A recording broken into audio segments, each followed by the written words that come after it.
The night in the valley was colder than usual. The wind did not just blow, it whispered, like it was carrying secrets from faraway mountains.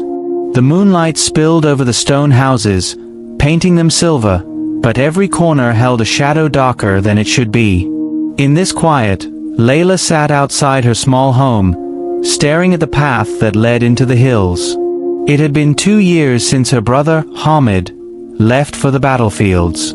He had gone with hope and courage, saying, "Layla, protect the house, take care of Mother, and remember, nothing happens except by Allah's will." But he had never returned. The news of his death had reached her on a rainy night. Since then, Layla's dreams had been heavy with images she could not explain. A battlefield drenched in a light that was not sunlight, voices calling her name, and a tall shadow standing just beyond the edge of her sight. Her mother had aged quickly, her hair white, her steps slower. Most nights, her mother would sit reading Quran, her voice trembling at verses that spoke of patience and trust. Layla tried to hold on to that trust, but her heart often asked, why did good people have to die? The answer always felt far away. The village, hidden between mountains, was small. Everyone knew everyone. Life moved slowly here, until one evening, something changed. A stranger arrived.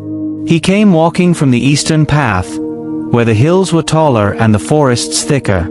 He wore a long black coat that looked too heavy for travel, and on his back was a leather satchel. In his hands, he carried a single, weathered book. His beard was short, his face pale from cold, and his eyes were the kind that made you look away if you had anything to hide. The children stopped playing and stared. Women drawing water from the well whispered. Men at the tea shop fell silent. Strangers rarely came here, and never without a cart, a horse, or some luggage. Layla was returning from the well when she saw him. Their eyes met for a second. His gaze was steady, hers curious, and then he nodded politely and walked on. But she noticed something strange. For a moment, the moonlight seemed to dim around him, as if a shadow moved with him, too close, too dark.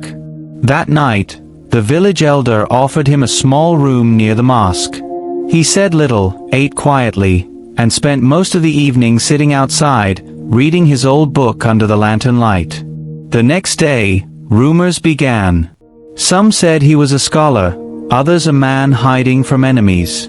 One woman swore she saw him talking to no one in the street, but his lips moved, and the air around him seemed colder. Layla's own curiosity grew. On the third night, she found him sitting on the mosque steps, looking at the stars. The sky was cloudless, yet his face carried a strange heaviness.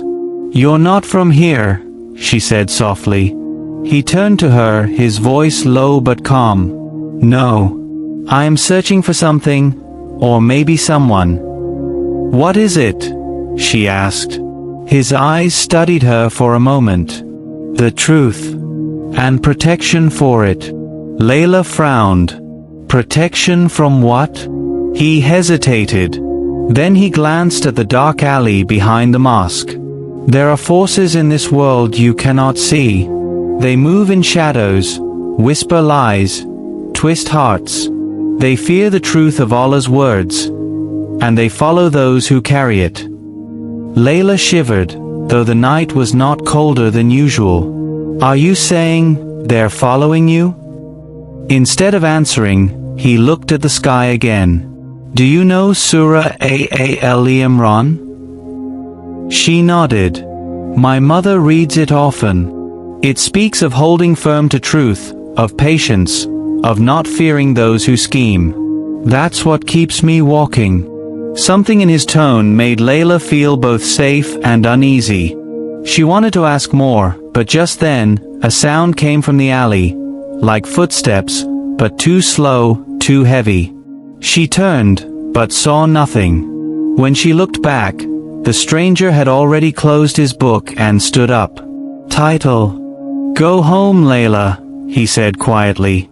"Tonight is not a night for wandering." She obeyed, but when she reached her door, she glanced back. For a brief second, she saw it, a tall, faceless shape standing just behind him, its outline shifting like smoke, its presence colder than the wind. From that night on, strange things began to happen. Dogs barked at empty streets. Doors swung open by themselves. The well water sometimes turned icy cold even in the day. And more than once, Layla felt someone watching her from the dark. Not with eyes of flesh, but with something far older, far more dangerous. Her heart told her to stay away from the stranger. But another part of her, the part that remembered his steady gaze, his words about truth and patience, pulled her closer. She didn't know it yet, but this was the beginning of something that would test not just her courage, but her faith, and her heart. The following days in the village felt different. Not louder, not busier, just heavier. Like the air had weight.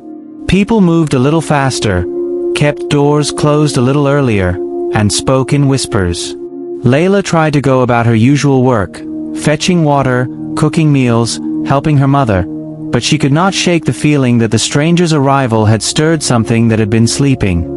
One morning, she found him again, this time by the edge of the forest. He was kneeling, pressing his hand against the ground as if listening to it. "What are you doing?" she asked. He looked up briefly. "The earth remembers things we forget. Footsteps, struggles, even prayers." Layla tilted her head. "And what does it tell you now?" "That something dark has been moving near your village. It leaves no human footprints, but it leaves a coldness that stays in the soil." His words made her stomach tighten. "Is that what's been happening at night? The whispers? The dogs barking?" He didn't answer. Instead, he stood and began walking deeper into the forest. Layla hesitated, then followed. The trees grew taller here, blocking the sunlight. After only a few minutes, the sounds of the village faded completely. The air was damp and still. Then Layla saw it, a tree with deep, unnatural cuts in its bark, forming a twisted pattern. "What is that?" she whispered. "A mark," he said. "They use these to claim territory. Like wolves. But these wolves are not of flesh and blood." Before she could ask more, a sudden gust of wind blew through the forest, cold and sharp. The leaves shivered, and for a moment, Layla thought she saw movement between the trunks, a tall figure watching. "Go back," the stranger said, his tone sharper than before. "This place is not safe for you." Reluctantly, she turned back, but not before glancing one last time at the tree. The mark seemed to pulse faintly, like a heartbeat. That night, Layla could not sleep. Every creak of the house made her jump. She thought of her mother, peacefully asleep in the next room, unaware of the dangers crawling closer to their lives. And she thought of the stranger. Who was he really? Why did he know so much about things unseen? The next day, her questions found a chance. She brought him a small pot of tea while he was sitting near the mosque, reading his book. "You never told me your name," she said. He looked up, almost surprised. "My name is Idris." "And why did you come here, Idris?" He hesitated, then spoke slowly.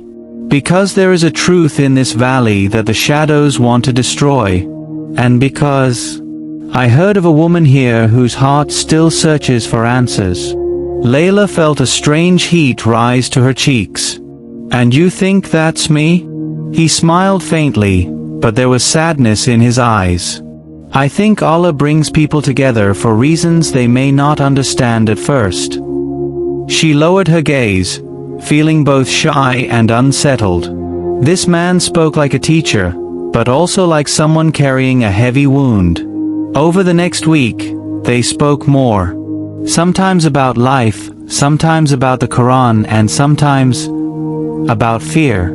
Idris told her that fear is a weapon of the unseen, it makes people forget Allah's promises. Surah Al-Imran spoke of standing firm, of remembering that every trial is a test. But while his words comforted her, the nights grew worse. People began reporting strange dreams, of being chased through endless corridors, of voices calling their names, of water turning to ash in their hands. Chickens were found dead in their coops, but without any wounds. And one evening, a young boy went missing for hours, only to be found at the edge of the forest, staring at nothing, his lips blue from cold. That night, Layla dreamed of her brother Hamid.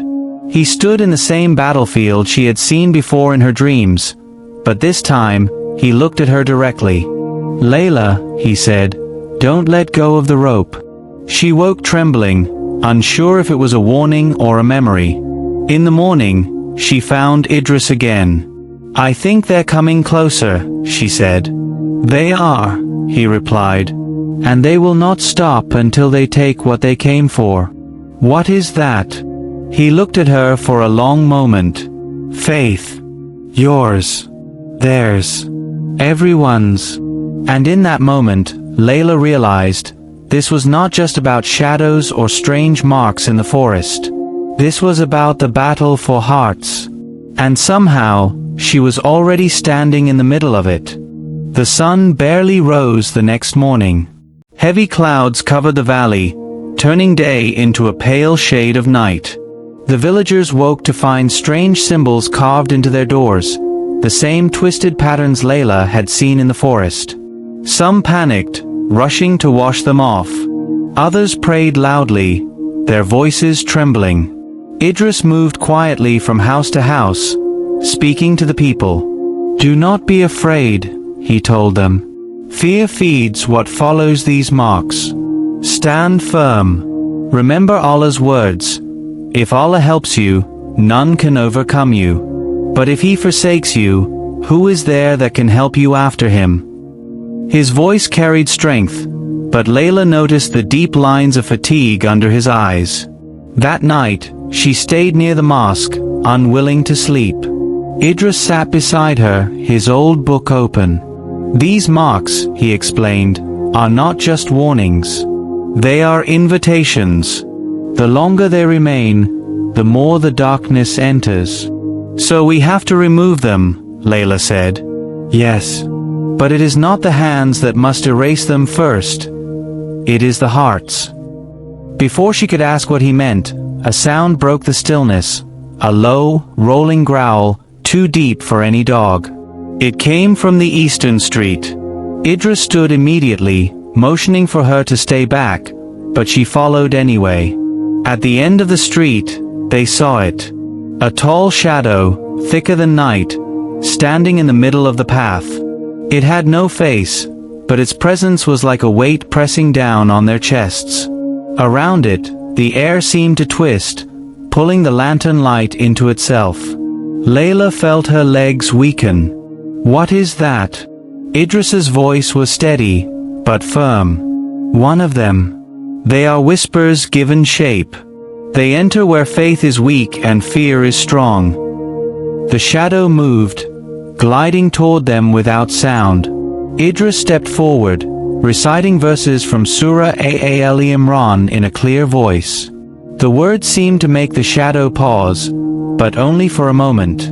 Then it lunged. Layla's instinct was to run, but Idris caught her wrist. "Do not turn your back. Stand with me." Her heart pounded so hard she thought it would burst. The shadow stopped just a few feet away, its edges flickering like fire in the wind. Idris's voice rose, his recitation faster, sharper. Layla felt the air grow warmer, and the shadow began to retreat, slowly, unwillingly, before melting into the ground like smoke. When it was gone, she realized her hands were shaking. Idris let go of her wrist, his own breath uneven. "You see now," he said. "They are not invincible. But you must meet them with faith, not fear." That night, neither of them slept. They stayed in the mosque, reading Quran, the candlelight throwing long shapes on the walls. At one point, Layla looked at Idris and saw the exhaustion in his face. Without thinking, she said softly, "You can't fight them alone." His eyes met hers, and for the first time, the distance between them felt smaller. "Maybe that's why I was led here," he said quietly. "Not just to protect, but to find someone who would stand beside me." Her cheeks warmed, but she didn't look away. Something unspoken passed between them, a promise, perhaps, or the first breath of love born in the middle of fear. But the shadows were not finished. 2 nights later, the village's only well turned black. The water, once clear, now carried the stench of decay. Children fell ill, livestock refused to drink. People began to speak of leaving, abandoning their homes. Idris gathered the villagers. "This is what they want, to break us apart, to make us run. But Surah Al-Imran teaches us, do not lose heart, nor fall into despair. You shall be superior if you are believers." Some listened, some did not. The test was tightening. That night, Layla dreamed again of her brother Hamid. This time he was closer, his hand reaching toward her. "Layla," he said, "the rope is the truth. Hold it, no matter the storm." She woke with tears on her face, the words echoing in her mind. She knew now that the fight was no longer just Idris's. It was hers too. The air over the valley felt poisoned. The blackened well remained untouched, and more villagers had left, unable to bear the sickness and fear. The marks on doors multiplied overnight, no matter how many times they were scrubbed away. Idris had grown pale from sleepless nights, but his eyes still held that steady light. Layla stayed near him now, moving with him from house to house, reciting verses, speaking to those who still listened. Some clung to hope. Others had already surrendered to despair. One evening, as the sun dipped behind the mountains, Idris stood before the mosque and addressed the few who remained. "Tonight," he said, "they will come in full. The marks, the whispers, the sickness, these were only to weaken us. But Allah says in Surah Al-Imran, do not think that Allah is unaware of what the wrongdoers do. He only delays them for a day when eyes will stare in horror. Remember this. What you see tonight is not the end, but the trial." Layla watched the faces of the people. Some nodded in silent faith. Others looked away, their fear too deep to hide. After the crowd dispersed, Idris turned to her. "You don't have to be here when it begins." She shook her head. "If this is my home, then this is my fight." For a long moment, he looked at her, not just as an ally, but as something more. "Then whatever happens, we stand together." As night fell, the wind rose.